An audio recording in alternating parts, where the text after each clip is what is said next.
Hello dear student, কেমন আছো? I hope প্রত্যেকে শুধু ভালো নয়, ভীষণ ভালো আছো। আজকে একটা কষা দেখি 23.2 চ্যাপ্টারের 5 দাগের 1 পর্যন্ত আমরা করেছিলাম। এই পার্টে আমরা 5 দাগের 2টা করব এবং খুব ধ্যান দিয়ে ধৈর্য সহকারে আমরা এটা প্র্যাকটিস করব। ওকে, চলো কি আছে দেখো।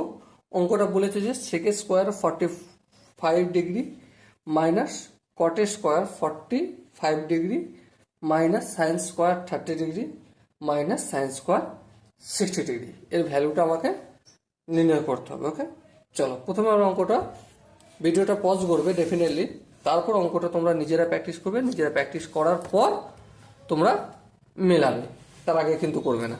ওকে, তো চলো 2 দাগের কি আছে, sec square 45 degree minus cot square 45 degree minus sine square 30 degree minus sine square 60 degree.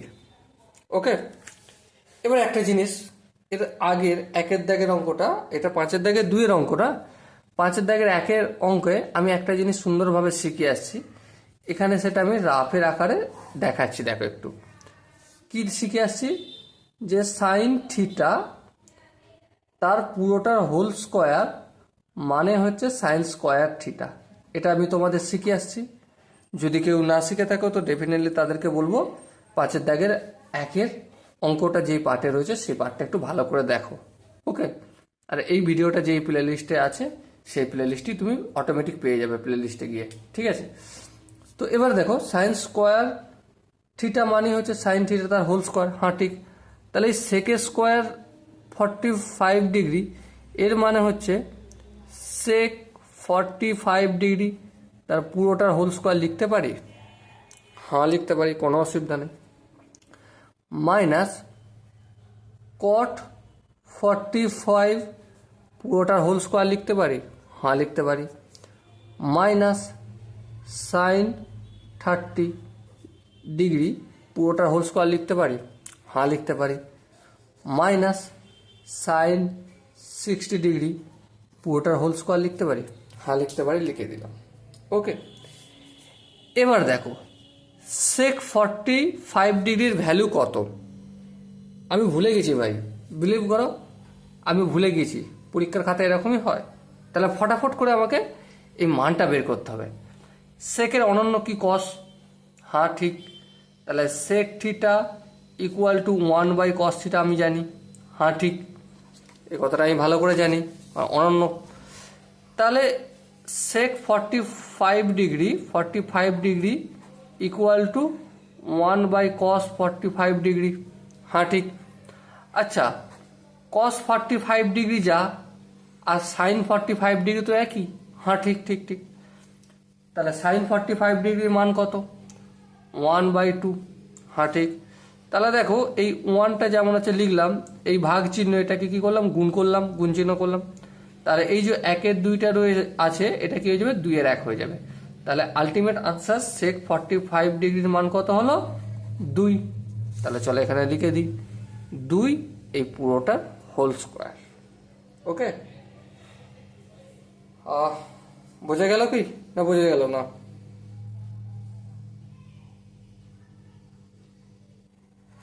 Sorry, কস 45 ডিগ্রির মান কত?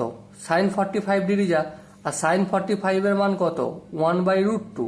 কারণ সাইন 0-র মান হচ্ছে 0, সাইন 30-র মান হচ্ছে 1/2 আর সাইন 45 ডিগ্রি হচ্ছে 1/√2, সাইন 60 ডিগ্রির মান হচ্ছে √3/2 আর সাইন 90 ডিগ্রির মান হচ্ছে 1।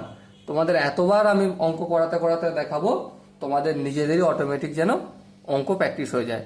ঠিক আছে, 1/√2, তাহলে এই 1/√2টা উল্টে যে √2 হয়ে গেল। ওকে, তাহলে এখানে আমি √2টা লিখলাম। আশা করি এখানটা বোঝা গেছে। এবার মাইনাস কট 45 ডিগ্রির মান কত? এটা তো প্রত্যেকের মনে থাকবে। কেন মনে থাকবে? ট্যান 45 ডিগ্রির যা মান সেটাই কট 45 ডিগ্রি। হ্যাঁ ঠিক, তাহলে ট্যান 45 ডিগ্রির মান কত? দেখো ট্যান 45 ডিগ্রির মান হচ্ছে সাইন 45 বাই কস 45, তাহলে সাইন 45 এর মান হচ্ছে 1/√2 বাই 1/√2।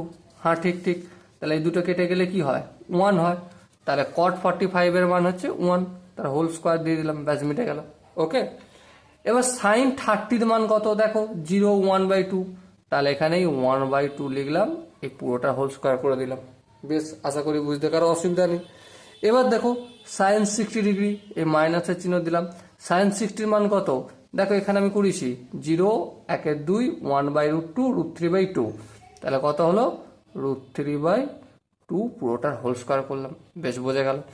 এবার √2 তার হোল স্কোয়ার মানে 2 হবে, মাইনাস 1 হবে, মাইনাস 1 এর স্কোয়ার মানে 1, আর 2 এর স্কোয়ার মানে 2 2 4। বেশ, এখানে √3 তার স্কোয়ার মানে কি 3, আর 2 এর স্কোয়ার মানে 4, বেশ বোঝা গেল। এবার একটু যোগ বিয়োগ করে দেখি, 2 থেকে 1 বিয়োগ করলে 1 হয়, বেশ বোঝা গেল। মাইনাস 1 এর 4 আর মাইনাস 3 এর 4 রয়েছে, থাক এমনই থাক না, অসুবিধা কিছু নেই। এবার দেখো ভগ্নাংশ করো, ভগ্নাংশের যোগ বিয়োগ, একের নিচে কিছু না, মানে 1 আছে 4 আছে 4 আছে, লসাগু করলে কি হয় 4 হয়, 4কে 1 দিয়ে গুণ করলে 4 1 4, মাইনাস 4কে 4 দিয়ে ভাগ করলে 1 হয়, 1কে 1 দিয়ে গুণ করলে 1 হয়, 1 লিখলাম। 4, এবার এই 4কে এই 4 দিয়ে ভাগ করলে 1 হয়, 1কে এই লব 3 দিয়ে গুণ করলে 3 হয়, ব্যাস। তাহলে কি 4 মাইনাস 1 মাইনাস 3, তাহলে -4/4। এবার দেখো 4 থেকে 4 বিয়োগ করলে কত 0 হয়, 0/4, তাহলে 0/4 মানে কি 4 এই 0, তাহলে কত আনসার হলো 0 আনসার হলো। ওকে, সো 5-এর দাগের 2-এর অঙ্কটা আশা করি তোমাদের প্রতিটা জায়গা বুঝতে অসুবিধা হয়নি, ডাউট ক্লিয়ার হয়ে গেছে। এরপরেও যদি ডাউট থাকে তো ডেফিনেটলি তোমরা কমেন্ট সেকশনে জানিও, আমি প্রতিটা ডাউট ধরে ধরে ক্লিয়ার করে দেবো। ওকে, সো দেখা হচ্ছে বন্ধুরা পরের সেশনে, ততক্ষণ পর্যন্ত ভালো থেকো, সুস্থ থাকো এবং অঙ্ক প্র্যাকটিস করতে থাকো। জয় হিন্দ।